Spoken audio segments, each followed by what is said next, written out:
Hey, JK here. I want to thank you for sharing part of your day with me.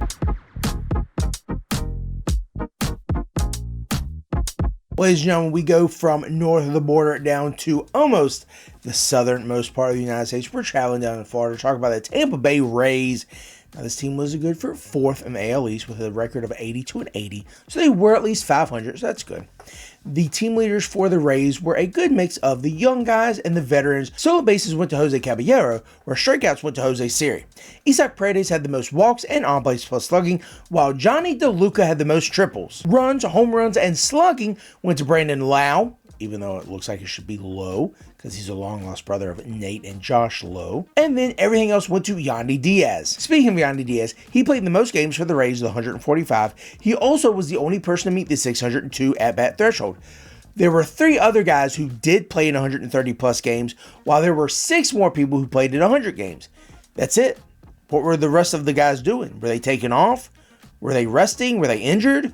What's going on? People pay good money to see you, Rays. Or they did pay good money to see you. Now, we touched on Isaac Paredes earlier, but I want to talk about a very odd trade that the Rays and the Cubs made just about 100 games into the season. Isaac Paredes still ended up third most on the team, with 16 home runs for the Rays. Now, that means he only hit 16 home runs when he was with. He was also showing a pretty good eye at the plate, having 53 walks against 68 strikeouts. They traded for Christopher Morel. He was hitting 50-plus points lower than Isaac Paredes. He also struck out 35 more times than Paredes. Morel was hitting 199, and in his time with the Rays, he hit 191. Yeah, you heard me right. He was hitting below the Mendoza line before they got him, and hit under the Mendoza line after they got him. And in the time in which they did have him, guess what production he gave them? Now keep in mind, you traded away a guy that 16 home runs, which still ended up being third on the team by the end of the year. The production you got was, again, 191 with 3 home runs and 9 RBIs. Really, Rays? Paredes is 26 years old. Christopher Morel is 25 years old. So you mean to tell me one more year of team control was worth 50-plus point less when it comes to batting average, more home runs, 2 home runs, more strikeouts, and then when you actually do get him on your team, he gives you 3 home runs. So he gave you 5 home runs. If you count the 2 extra, then he gave you 5 home runs. I didn't understand that trade. I don't get paid the big bucks, but would you have made that trade? You know, non-bias. If you're a Cardinals fan, obviously you don't want the Cubs doing well. If you are in the AL East, you don't want the Rays to do well, but would you make that trade? We touched on this guy earlier too, Brandon Lau. Yes, it's Lau. It's not Low. It looks like Low. Probably should be Low, but it's Lau. This guy's been living off his 2021 career year for the last 4 years. He is dull. He is not sexy at all. He's not going to be flashy, but he's going to produce, and he is a producer. He had 21 home runs this past year with 19 doubles, which is the second most of his career, and his OPS was 783, which is pretty good. He also struck out 3 times as many times as he walked. 2021 was 4 years. Think about that. You want something else to think about? Josh Lowe's 2023 season. Man, think of that. He was hitting home runs, stealing bases, driving in runs. Man, he had a decent batting average, almost 300. It was 292. Can you believe that? Oh, man. Josh Lowe is a catfish. His 2023 was a fluke. He is not really that good. I say that also with the understanding that he's been hampered by injuries. They've really, really slowed him down, but when he has been on the field, he's still produced with stolen bases, but batting average dropped a ton. He's in the 220s. On-base percentage, slugging, on-base plus slugging, all dipped as well. Here's the thing with Josh Lowe. If he could get his brother Nate Lowe's eyes and patience at the plate, he would do well and absolutely have an OPS back over 700. We did say Josh Lowe was stealing, and he did in fact have 25 on this past year, and that was second on the team.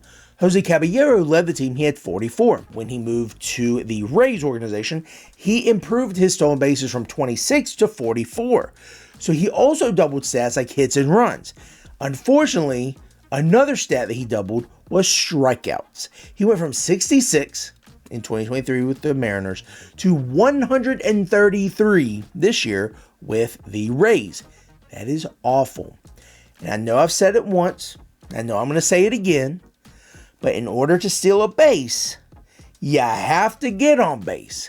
So that means you got to walk, you got to get hit by the pitch, or you got to get a hit. Well, batting .227 and having an OBP of .283 is not encouraging me to put you at our table setter position, at our leadoff hitter, to make sure you steal bases. Because I don't even know if you can get on base. I don't even know if you can get to the table to set it at this point in time. While Jose Caballero's average and on-base percentage may not encourage some, there is a young prospect who has played in several games at the minor league level and just several more at the major league level that have scouts and any Rays fans absolutely going crazy. Junior Caminero, third baseman, top 5 former prospect, not only for the Rays, but for all of MLB, is absolutely turning heads with his power and with his potential. Now, there's a lot that goes into the word potential because it's unlocked potential. It is waiting to be honed potential. It is, we want to see what you can offer us because this is what we think you can offer us. But again, that's potential. It's not actually seen. So Junior Caminero has played 50 games at the major level. He showed a little bit of pop with 7 home runs, but he's also produced 25 RBIs in those 50 games. So he's being somewhat productive. Now, he's not mastered the walk yet. He's not decreased to almost no strikeouts. He's still young. He's going to need time. But if he is able to hone those skills that everyone's talking about, media, scouts are talking about his power, his bat speed. Not necessarily his speed, but he could probably steal a few bases here and there. And his fielding. Everyone is talking about this guy being a superstar. Well, for individuals like myself who still believe Evan Longoria was just yesterday the third baseman for the Rays, even though that was way back in 2017, those are big shoes to fill. So Caminero should not come into this thinking he has to overtake the legacy of Evan Longoria. Another exciting prospect for these Rays is Curtis Mead. He does have third eligibility as well, but he also has second eligibility. So he does have more options to play at the major league level, but at this point in time, he's blocked by Lau and Caminero. Now, if either one of those struggle any more than they should, they could give Mr. Mead a shot.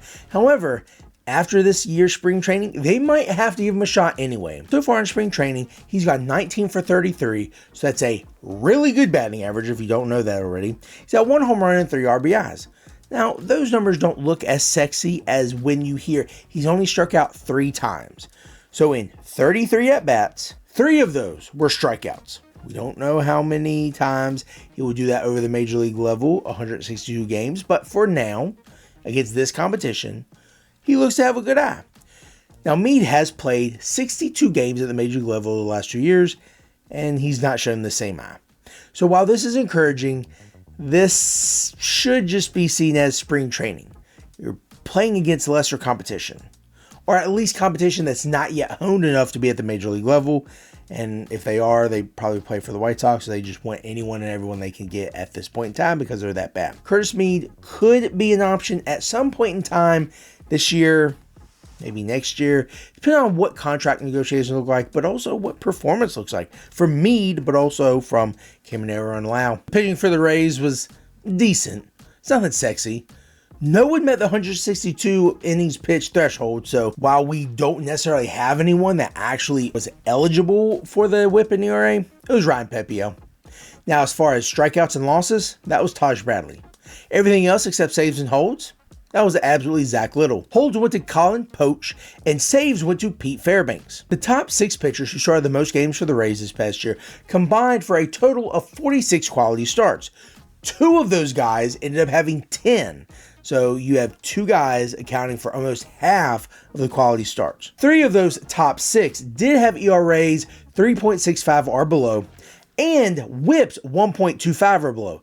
And respectively, 1.25 was the highest, 1.15 was the second highest, and 1.06 was the lowest. So they did their job at keeping people off the base pass and limiting walks. Second year pitcher Taj Bradley really impressed his rookie year, and his second year was only an improvement. The wins may have gone down, the losses also may have gone up. However, there were more quality starts, and there was lower ERA, whip, more innings pitched, and more strikeouts. So the ratios, the fluctuation evened out.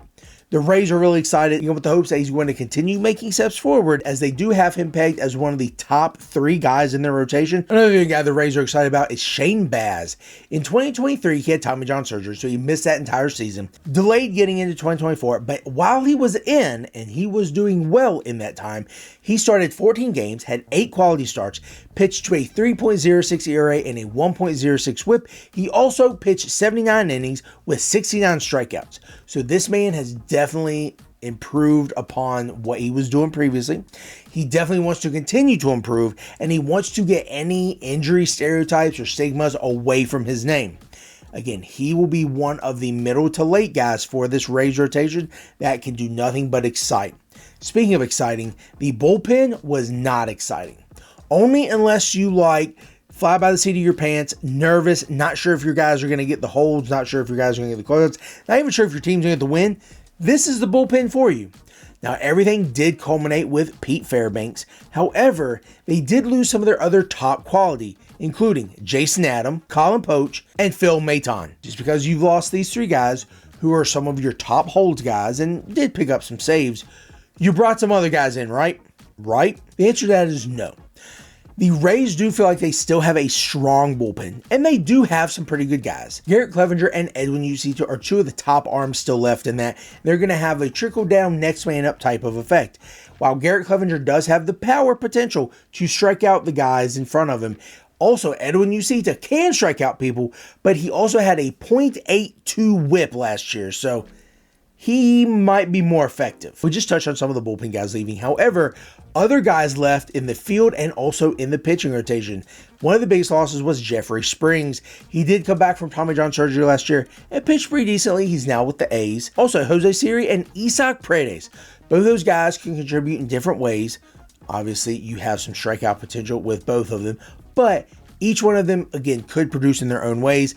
Some of the additions weren't as sexy. Joe Boyle, Eloy Jimenez, Ha-Seong Kim. I got it. I know what's going to make you excited. Danny Jansen. Nope. Didn't do it for you?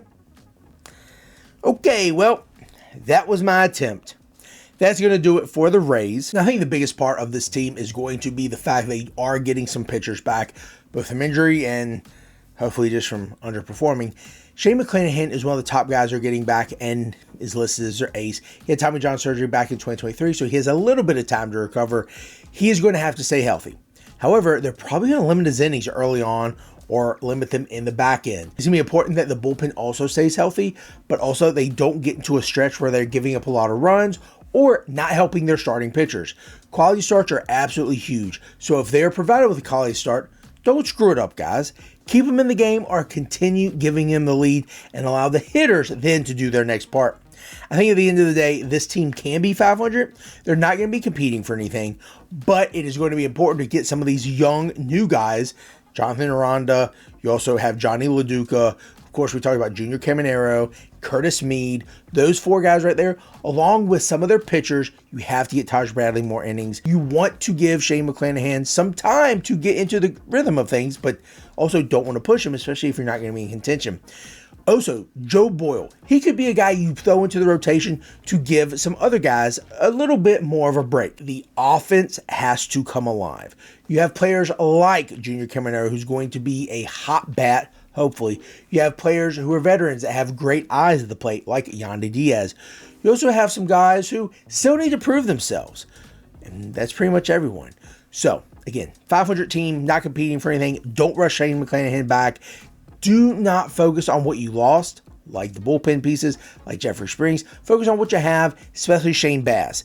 He is absolutely going to be a star if he can stay healthy. He's already had one Tommy John. Let's not make another one. That's going to do it for talking about the Tampa Bay Rays.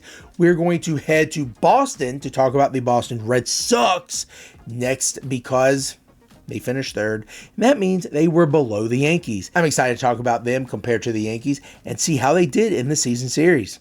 This is JK, and I want to thank you for sharing part of your day with me.